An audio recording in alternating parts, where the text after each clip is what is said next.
கடகம் இன்னும் 2 வாரம் தான் இருக்கு. இவன் கூட 2 ரவுண்ட் தாண்ட மாட்டான் அந்த பையன். தாண்டிட்டா என்னதாங்க பெருசா நடக்க போகுது இந்த 2 வாரத்துல? எப்ப பார்த்தாலும் 2 வாரம் அப்படின்றீங்களா?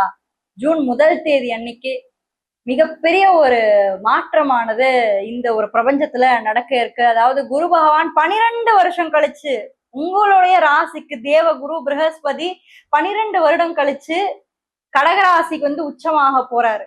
ஓகேங்களா? சோ இது எந்த மாதிரி மாற்றத்தை கொடுக்க போகுது அப்படின்றத நம்ம தெரிஞ்சுக்கதான் போறோம். சோ வீடியோவை ஸ்கிப் பண்ணாம பாருங்க, அதுதான் முக்கியம். ஏன்னா இந்த ஒரு ராசியில மிக முக்கியமான ஒரு மாற்றம் ஏற்பட போகுது. அது என்னெல்லாம் அப்படின்னு நம்ம பார்க்க போறோம். ஏன்னா இந்த ராசியில இருக்கக்கூடிய 3 நட்சத்திரத்துல பிறந்தவங்க, அது புனர்பூசமா இருந்தாலும் சரி, பூசமா இருந்தாலும் சரி, ஆயில்யமா இருந்தாலும் சரி, எப்படி இருக்க போகுது தெரிஞ்சுக்கலாமா? சோ வீடியோவை தொடர்ந்து பாருங்க, ஸ்கிப் பண்ணாதீங்க. நம்மளுடைய சேனலை இன்னும் நீங்க சப்ஸ்கிரைப் பண்ணாமலே பார்த்துட்டு இருந்தீங்க அப்படின்னா மறக்காம சப்ஸ்கிரைப் பண்ணி வச்சுக்கோங்க.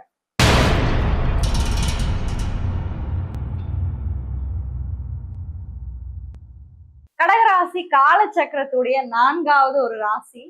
இந்த ராசியில குரு பகவான் 12 வருஷம் கழிச்சு இருக்க போறது அப்படின்றது உங்க வாழ்க்கையில மிக மிக மிக பெரிய ஒரு முன்னேற்ற பாதையை கொடுக்கும். ஏன்னா குரு அப்படின்றது பாருங்களேன், பொதுவாகவே குரு தான் அறிவு, குருன்னா ஞானம், குருனா ஒரு ஆசிரியர். இப்போ ஒரு ஆசிரியர் கிட்ட நீங்க போனாதான் நீங்க வித்தையை கத்துக்க முடியும். ஒரு வித்தையை நீங்க முழுசா நீங்க கத்துக்கணும் அப்படின்னா ஒரு டீச்சர் கண்டிப்பான முறையில உங்க வாழ்க்கையில ஒரு வழிகாட்டி வேணும். அப்படி ஒரு வழிகாட்டி தான் இந்த குரு பகவான். அந்த குரு பகவான் கடக ராசியில தான் எப்பயுமே உச்சமாகக்கூடியது. ஏன்னா குரு பகவான் மிகவும் சுபத்துவம் வாங்கிய ஒரு கிரகம். இந்த 9 கிரகங்கள்லயே சுபத்துவம் வாங்கிய ஒரு கிரகம் ஒரு பக்கம் சுக்கிரனா இருந்தா, இன்னொரு பக்கம் தேவகுரு ப்ரஹஸ்பதி. பட் இந்த தேவகுரு ப்ரஹஸ்பதி கடக ராசியில ஜூன் 1 அன்னைக்கு உச்சமாகி அடுத்த 1 வருடம் அந்த ராசியில இருக்க போறார். இப்போ இங்க இருக்கக்கூடிய குரு பகவான் 3 சுப வீடுகள்ல பார்க்க போறாரு. அதாவது அவர் பார்க்கக்கூடிய எல்லா வீடுகளுமே உங்களுக்கு பாத்தீங்கன்னா சூப்பர் டூப்பர் ஹிட் ஆக போறீங்க. அதுதான் உண்மை. நான் சும்மாலாம் பொய்யெல்லாம் பேசல. நான் வீடியோக்காக பேசணும் அப்படிலாம் நிஜமா நான் பேசலங்க. 12 வருஷம் கழிச்சு உங்களுக்கு அடிக்க போற ஒரு இந்த லாட்டரி நீங்க பயன்படுத்திக்கோங்க அப்படின்னு தான் நான் சொல்ல முடியும். அதுக்கு நான் வழிகாட்டதான் உங்களுக்கு முடியும். சோ இப்ப குரு பகவான் உங்களுடைய ராசியில இருந்து 5ஆம் வீட்டை பாக்குறாரு. அதாவது ராசிக்கு 5ஆம் வீட்டை பாக்குறாரு, ராசிக்கு 7ஆம் வீட்டை பாக்குறாரு, ராசிக்கு 9ஆம் வீட்டை பாக்குறாரு. அதாவது 5, 7, 9. இப்போ இந்த குரு பகவான் 5ஆம் வீட்டை பாக்குறாரு. சரி, என்னதான் நடக்க போகுது? 5ஆம் வீடு அப்படின்றது என்ன? ஜோதிடத்துல 5ஆம் வீடுனா என்ன தெரியுங்களா? உங்களுடைய கிரியேட்டிவிட்டி, உங்களுடைய கற்பனை திறன், உங்களுடைய காதல் மலரக்கூடிய வீடு 5ஆம் பாவகம். குழந்தை ஸ்தானம், பாக்யஸ்தானம், புத்திரஸ்தானம், பூர்வீகத்தை பத்தி சொல்றது, உங்களுடைய முன்னோர்களை பத்தியுமே 5ஆம் வீடு சொல்லும். 9ம் முன்னோர்களை பத்தி சொல்லும், பட் 5மே அதை பத்தி தான் சொல்லுது.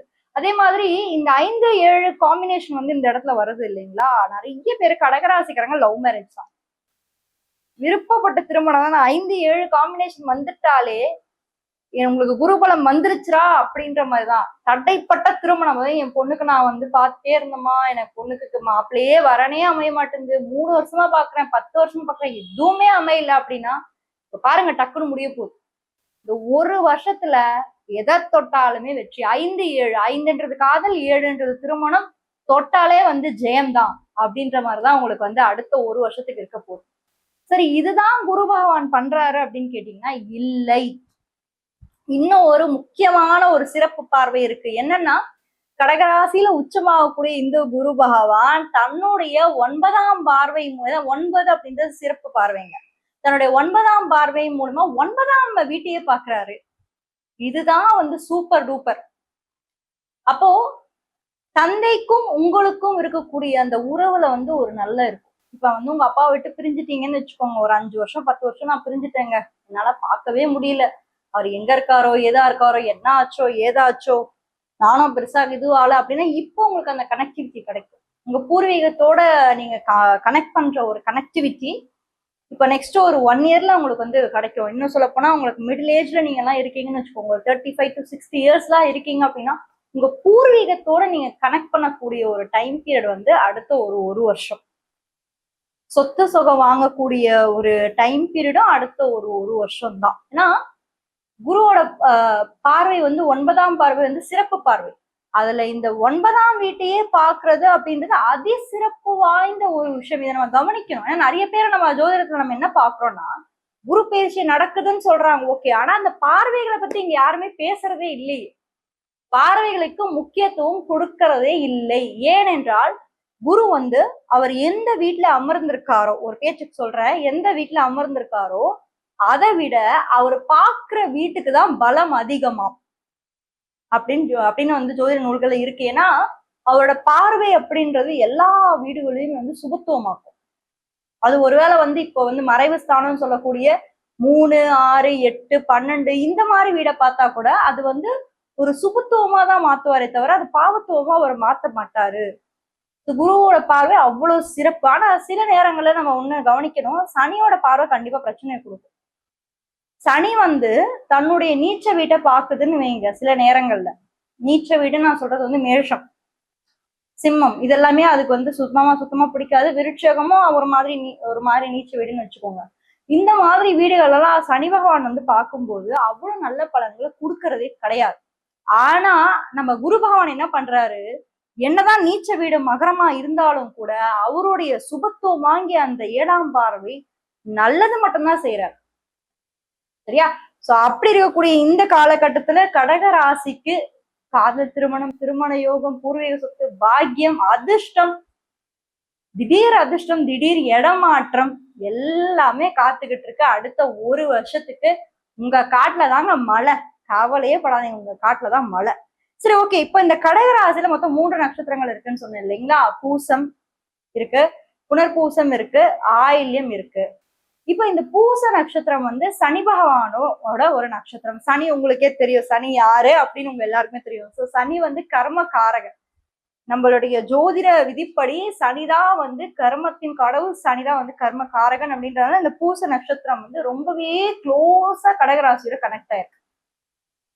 சோ பூச நட்சத்திரத்துல இருக்கவங்க 95% விழுக்காடு சூப்பரா இருக்க போறீங்க. நிலம் புலம் எல்லாம் வாங்க போறீங்க. சொத்து எல்லாமே உங்க பேர்ல இல்லாம இருந்துச்சு இத்தனால, உங்க பேருக்கு வரக்கூடிய காலகட்டம் வந்துருச்சு. பூர்வீக சொத்தெல்லாம் உங்களுக்கு கிடைக்க போகுது. அடுத்து இந்த பூசம் ஒரு பக்கம் இருந்தாலும் ஆயில்யம் அப்படின்னு ஒரு நட்சத்திரம் இருக்கு. இந்த ஆயில்யம் வந்து புதனோட ஒரு நட்சத்திரம். இந்த நட்சத்திரத்தோட சிம்பிளே நீங்க பாத்திருக்கீங்கன்னா 2 பாம்புகள் வந்துட்டு பின்னி பிணைஞ்சிருக்கும். ஒன்னோட ஒண்ணு அப்படியே வந்து பாத்தீங்கன்னா ஒன்னோட ஒண்ணு இருக்கும். அந்த நாகங்களோட அந்த கனெக்டிவிட்டி வந்து இந்த ஆயில்ய நட்சத்திரத்துக்கு வந்து இருக்கும். ஆயில்ய நட்சத்திரத்துக்கான கண்களை பாத்தீங்கன்னாலும் தெரியும், அந்த நாகங்களோட அம்சமே அவங்க கண்ணுல இருக்கும். ரொம்ப வந்து பவர்ஃபுல்லான ஒரு கண்ணு, ரொம்ப பவர்ஃபுல்லா அவங்கள பாத்தீங்கன்னாலே தெரியும், அந்த கண்ணு ரொம்ப அட்ராக்டிவா இழுக்கும். அது வந்து புதனோட ஒரு நட்சத்திரம். எவ்வளவு சதவீத விழுக்காடு உங்களுக்கு நல்லா இருக்குன்னு பாத்தீங்கன்னா 90% விழுக்காடு உங்களுக்கு சூப்பராகவே இருக்கு. கவலையே பட வேண்டாம். சோ புதன்னாலே இந்த இடத்துல பிசினஸ் தான் அவங்களுக்கு வந்து நல்லாவே கை கொடுக்க போகுது அடுத்த ஒரு வருஷத்துக்கு. அடுத்து புனர்பூசம் அகைன் இது வந்து குருவே உச்சமாகக்கூடிய ஒரு ராசி. புனர்பூசம் குருவோட ஒரு நட்சத்திரம். என்னங்க இது 100 மார்க்ஸ் கூட நான் உங்களுக்கு கொடுத்துருவேங்க. அவ்வளவு சூப்பரா இருக்க போறீங்க. நிஜமாலே சொல்றேன், நான் மனசார சொல்றேன். இந்த கடகராசியில் இருக்கக்கூடிய 3 நட்சத்திரங்களுக்குமே நல்ல நல்ல வாய்ப்புகளை வந்து குரு பகவான் கொடுக்கறதுக்கு ரெடியா காத்துக்கிட்டு இருக்காரு. ஆனா அதை கரெக்டா பயன்படுத்துறீங்கன்னு வைங்க, லைஃப்ல எங்கேயோ போயிடுவீங்க. அதுதான் உண்மை. நல்லதே நடக்கும், கவலையே வேணாம். மிதுன ராசி பத்தி தெரிஞ்சுக்கணும்னா இந்த வீடியோல ஃபர்ஸ்ட் கமெண்ட்ல ஃபர்ஸ்ட் லிங்க்ல கொடுத்துருக்கேன், மறக்காம அதையும் போய் செக் பண்ணுங்க. யாராவது ஒரு ஃப்ரெண்டுக்கு இந்த வீடியோ ஷேர் பண்ணி அவங்க வாழ்க்கையில இது தெரிஞ்சா நல்லா இருக்குமே அப்படின்னு நினைச்சீங்கன்னா ஷேர் பண்ணி ஹெல்ப் பண்ணுங்க. தேங்க்யூ.